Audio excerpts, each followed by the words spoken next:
حي وسع سكة بكرة الجاي، ورد شبابنا المصري البلدي ولا في شبهه ولا له زي.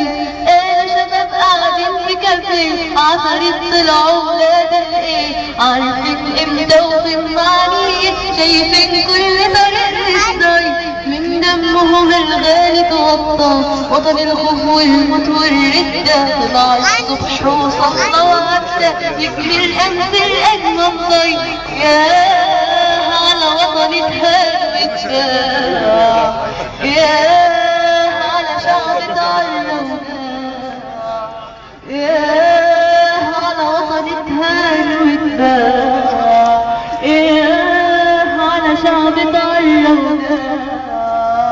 سمسروا حتى زرعوا برا لحمنا كانوا بياكلوا ايوه نبي علشان كان صابر. شوف المصري